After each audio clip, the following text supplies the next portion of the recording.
What if you only have a brisket flat and you're looking for the best way to cook it so it turns out juicy, smoky, and absolutely delicious? That's what we're going to explore in this video, so let's get smoking.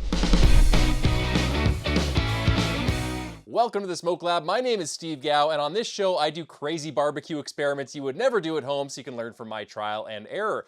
Brisket flats, why are they so hard to cook? Well, it's quite a lean muscle group as compared to the other muscle group on the brisket, which is the point, which has a lot of intramuscular fat and collagen. The flat, by comparison, does not have a lot of fat in it, does not have a lot of intramuscular collagen that renders down and turns into gelatin, and typically makes the brisket super juicy and moist like you would find in the point. Now, a lot of my viewers buy separated flats in the grocery store and they ask me, hey, I cooked this and it turned out really dry. Can you give me a good method to make it turn out juicy? And that is something that I've wanted to explore for a long time. So in this video, I'm going to test out two different methods to cook only the flat and see which one is better and turns out a juicier product. So let's start with the trimming and seasoning.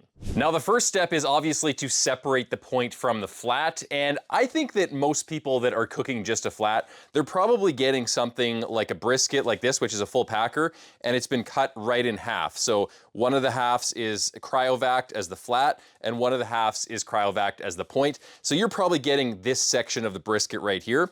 But for the purposes of this video, and because I can only really buy full packer briskets, we don't have that kind of style of cut around here where the point and the flat are just cut down the middle. I'm going to show you how to separate the point and the flat manually, and maybe that's something you want to do at home. I wouldn't recommend it. Usually I'd only recommend cooking the flat by itself if you are forced to and you just don't have enough people in your household to eat a whole brisket. But this is how I would go about doing it, and this is how I sometimes do it for barbecue competitions. A lot of people in barbecue competitions separate the point from the flat to cook them separately. So I'm just gonna slice this cryovac bag open like this, and I like to just make two kind of perpendicular cuts on either side of the initial cut, just like this, just so the juices can't drain out as easily. And then I'll just shimmy the flat out.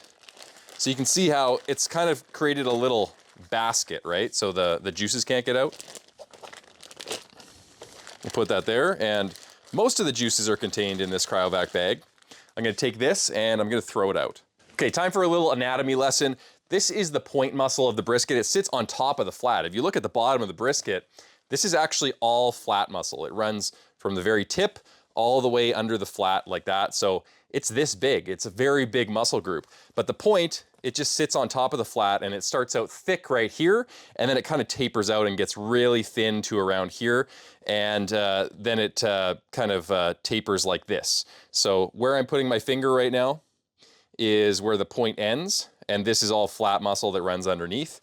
So the easiest way to remove the point from the flat is to start at the point side underneath, brisket on the fat cap, so meat side facing up, and then you start with this seam right here. You can see this big, thick seam of fat, and you want to cut right into it and slice around so you can kind of get your hands under it and lift it up.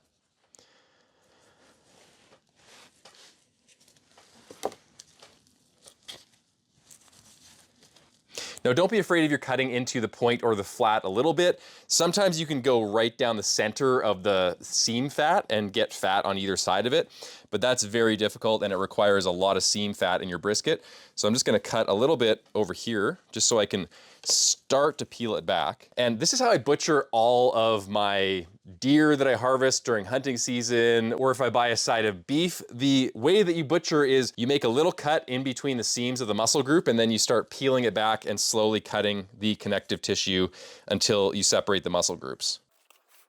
So you can see I'm using my left hand here to pull back like this, and I'm making little cuts to just separate that muscle group.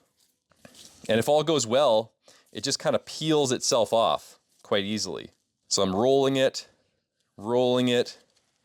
and slicing. And sometimes you go a little bit too much into the point or the flat. That's okay. It's not a big deal. It gets a little bit tricky as the brisket tapers off here, so the point is getting a lot thinner. So you just have to be a little bit careful. Now it completely tapers off right here, and you can start cutting it right through. That point muscle will just completely separate from the top of the flat. See all that connective tissue. Slice, slice, slice. And I just keep working my way down here. And eventually, this is the tricky side. You'll find that seam if you work from this side over to this side. And the seam will just eventually separate. And now you have a separated point and flat. So pretty easy, but you just have to be a little bit careful. Now I'm gonna put the point to the side and we'll focus on the flat. So as I said before, normally what you're probably getting at the grocery store is something like this. You're not getting this section, but for the purposes of this video, I'm going to assume you're trimming it like this, and I'm gonna keep most of this section on here. So for the remainder of the trim, I'm just going to trim any remaining fat cap down to about 1/4 inch thickness, just so it renders a little bit better. If you leave it too thick, then the fat is gonna stay white and kind of opaque, and it's gonna be tough, and most of your guests are probably just gonna peel it right off. I know that my wife, unless the fat is rendered all the way down to the meat, she just peels that strip of fat off. So I always endeavor to render my fat down as much as possible, and it makes it taste better too, because the more you render the fat down, the more brown it gets, the more caramelized it gets, sticky and ooey and gooey and sweet, and it develops a better flavor profile. So it's always good to trim down as much as you can. You don't want to scalp the brisket. The butcher has already scalped it a little bit here. So I just rounded that edge there. I'm gonna round this edge a little bit. And there's kind of a thick chunk of fat right here. And I'm actually going to just slice that right off because, like I said before, I don't really want to keep this section of the flat. There isn't much meat there. In fact, this big kernel of fat is pretty thick. You can see it's almost like really fatty pork belly. There was no meat there at all. So I just trimmed that right off. Yours might be a little bit more meaty. It all depends. Now I'm gonna square this up, and it's actually very, very thin here. So I'm even gonna go a little bit more aggressive.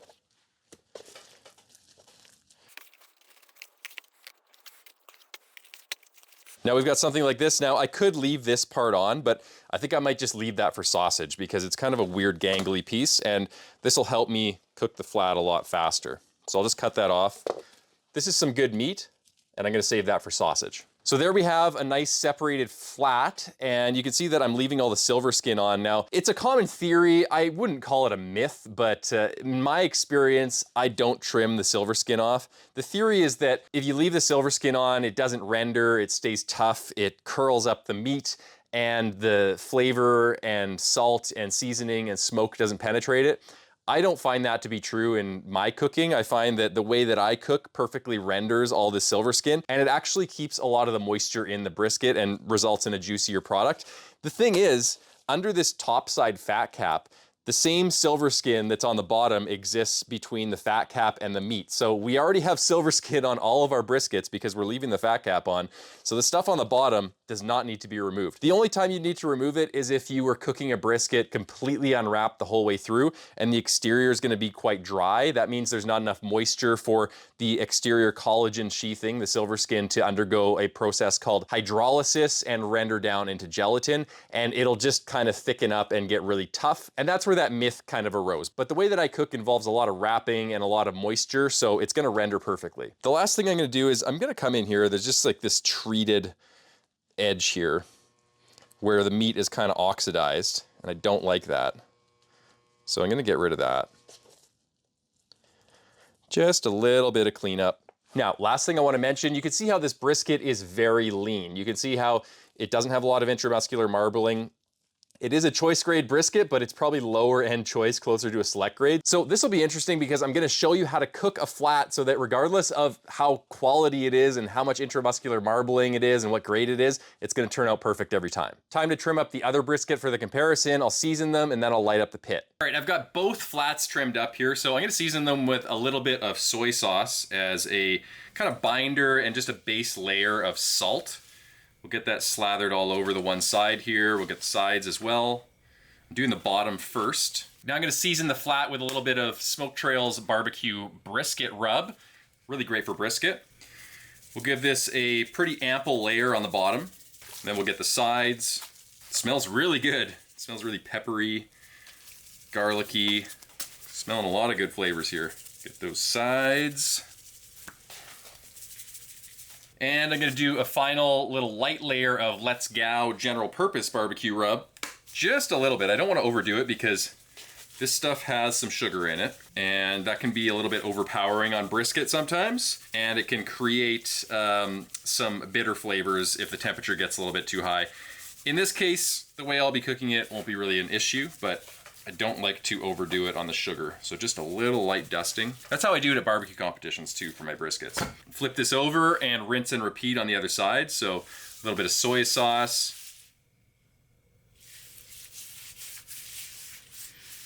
That smells good too. That's really good. We'll give a thicker layer on the fat cap side because this is going to be the side that stays up the whole time. It's the presentation side. It's the side where most of the bark is gonna be, and I wanna pack in a lot of flavor. And just a light layer of the Let's Go general purpose rub. Just do a really light layer on top, just for some color and some extra flavor. And we're done. I'm gonna go light up the pit and we'll throw these babies on. Now for the final step, I'm gonna take 2 sheets of aluminum foil and I'm gonna foil both of these brisket flats because flats are really lean and these flats in particular are really lean. So we wanna retain as much moisture as possible throughout the cook. And as a result, we're gonna sacrifice a little bit of the bark and smoke flavor on the bottom, but this is what's gonna make your flat turn out perfect. Now I'm foil boating both of the flats. This is really key because we want to preserve as much moisture as possible with this leaner cut.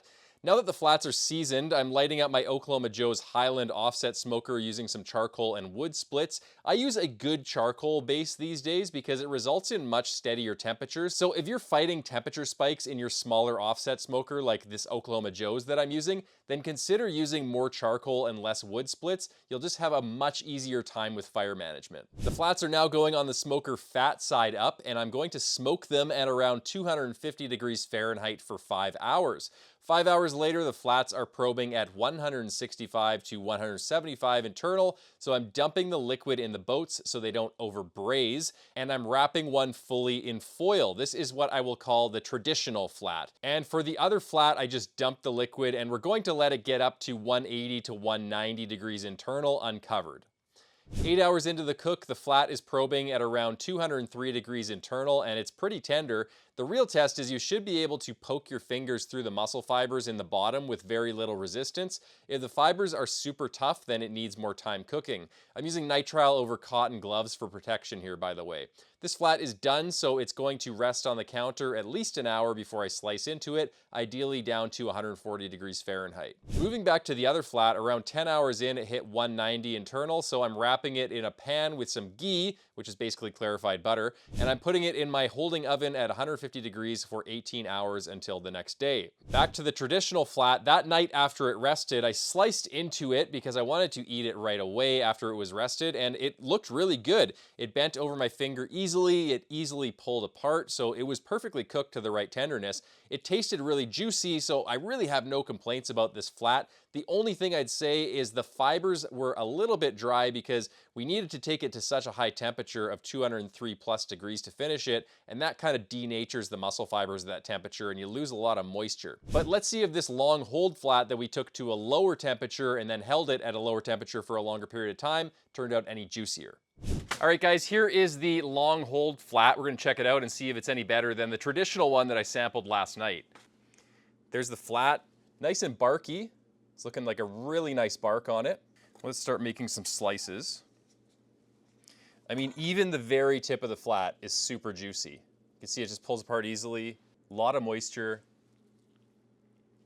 Tastes phenomenal. So you can get a really juicy flat if you follow some of the steps in this video. All right, let's do some 1/4 inch slices here.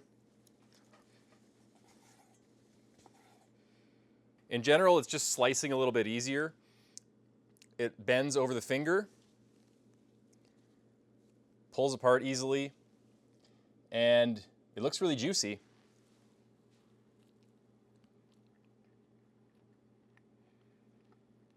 It tastes delicious. It's a little bit more beefy than the traditional method flat, and it has a little bit more moisture in it. It also has some better fat cap rendering. As you can see, the fat cap is a little bit more brown. It's rendered down a little bit more than the traditional method because we left this foil boated and took it at a higher temperature for longer uncovered to render down that fat a little bit more. So I prefer these slices, but it really depends. I mean, for me, the long hold method works because it's a little bit of time on Saturday and then a little bit of time on Sunday, and I get to split the cook up. and I also increase the quality, in my opinion, of the brisket. But if you want to cook a brisket flat all on the same day and spend more time but do it all on the same day, then you can do the traditional method and you'll still come out with a really good result. I just really recommend that you foil boat it from the start, because flats tend to dry out quite easily, and that foil boat really ensures that you're going to get a juicy flat from tip to tip. If you guys have any suggestions for future Smoke Lab videos, let me know in the comment section below, and until next time, happy smoking.